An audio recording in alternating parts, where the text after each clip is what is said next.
ইরানের ঘটনায় অনেকেই আশা করতেছেন যে মুসলিম বিশ্ব বোধহয় কিছু একটা করবে।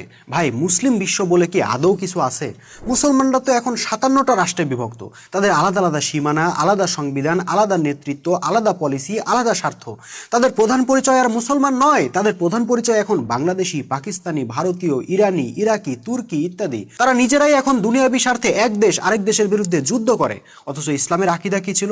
মুসলমানরা জাতি হবে একটা, রাষ্ট্র হবে একটা, নেতা হবেন একজন, জীবন বিধান হবে আল কোরআন, তারা হবে এক দেহ এক প্রাণ। তার ছিটে ফোটাও কি এখন আছে? নাই। সুতরাং এখন আর মুসলিম বিশ্ব, ইসলামী বিশ্ব ইত্যাদি ফ্যান্টাসিতে ভোগার কোনো মানে হয় না। ভাই, যদি সত্যি মুসলমানদের উপর হওয়া অন্যায় অবিচার বন্ধ করতে চান, তাইলে সবার আগে কল্পনা ছাইড়া একটু বাস্তবতায় আসেন। আমরা সবাই খলিফা উমরের খেলাফতের স্বপ্ন দেখি, কিন্তু সেই খেলাফত কিভাবে গড়ে উঠছিল সেটা কি জানি? প্রথমে রাসূল সাল্লাল্লাহু আলাইহি সাল্লামকে নেতা হিসেবে গ্রহণ করে উমর রাদিয়াল্লাহু আনহুর মতো সাহাবীরা তৌহিদের ভিত্তিতে শক্তিশালী মজবুত ঐক্য গড়ে তুলছিলেন। আল্লাহর দ্বীন প্রতিষ্ঠার জন্য আপোষহীন সংগ্রামে নামছিলেন। একটা পর্যায়ে আল্লাহ তাদের সেই সংগ্রামের বিনিময়ে তাদেরকে রাষ্ট্রশক্তি দান করছিলেন, আর সেই রাষ্ট্রশক্তিকেই তারা জীবন দিয়া, রক্ত দিয়া অর্ধ পৃথিবী জুড়ে বিস্তার লাভ করাইছিলেন। কাজেই এই যুগেও যদি আপনি ইসলাম দিয়ে বিশ্ব চালাইতে চান, পৃথিবীকে লিড দিতে চান, তাহলে শুরুটা কিন্তু তৌহিদের ঘোষণা দিয়েই করতে হবে।